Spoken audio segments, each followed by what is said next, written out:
Since the 1950s, the media has used television to turn musicians into icons. The first was Elvis Presley.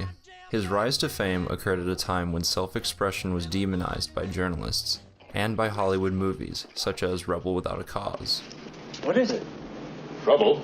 The media was extremely focused on the controversy that surrounded Elvis's image. Ever since, the media has held on to the notion that musicians are dangerous influencers who have the ability to corrupt youth culture. This notion is the central concern of two documentaries from the 1960s, Bob Dylan's Don't Look Back and the Rolling Stones' Give Me Shelter.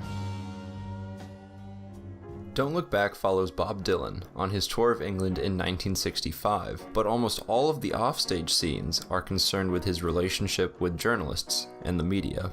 Similarly, Gimme Shelter follows the Rolling Stones on tour, but it is more concerned with the events of the Altamont Free concert where a teenager was tragically murdered. Together, these films trace the effect that media misrepresentation can have on society. Each film is very journalistic in nature. They both use observational cinema to capture the lives of the musicians. However, these films are simultaneously critiquing journalistic practice, in particular, the use of interviewing to collect information. In Don't Look Back, Bob Dylan is often debating reporters during interviews. Because they just got too much to lose by printing the truth. You know that. What kinds of truths are they leading in? On anything, even on a worldwide basis. They just go off the stands in a day if they printed really the truth. What is really the truth? Really the truth is just a plain picture. This assertion that truth is just a plain picture is the basis for observational and direct cinema. In another scene, a BBC reporter is questioning Dylan, and unlike every other interview, this one is going quite smoothly. How did it all begin for you, Bob? What actually started you off?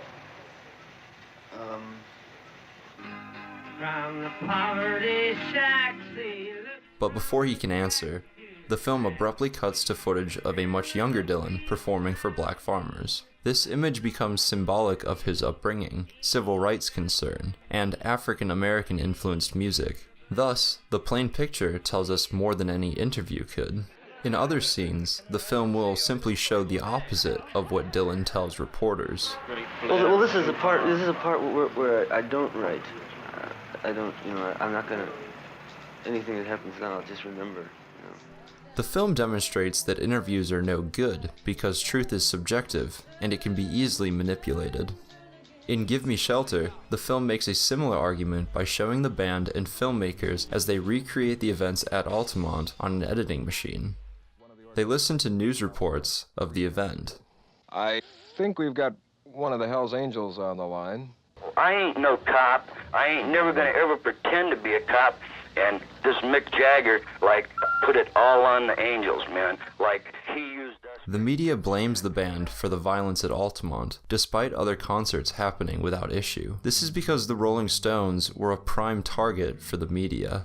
Their music was heavily influenced by African Americans, and in 1967, they caught the attention of international media during the first ever celebrity drug bust. Give Me Shelter is a film that demonstrates how the media manipulated the band's image and inspired the drug-fueled violence that ultimately got a black teenager killed. If we are all one, let's go, we're all one.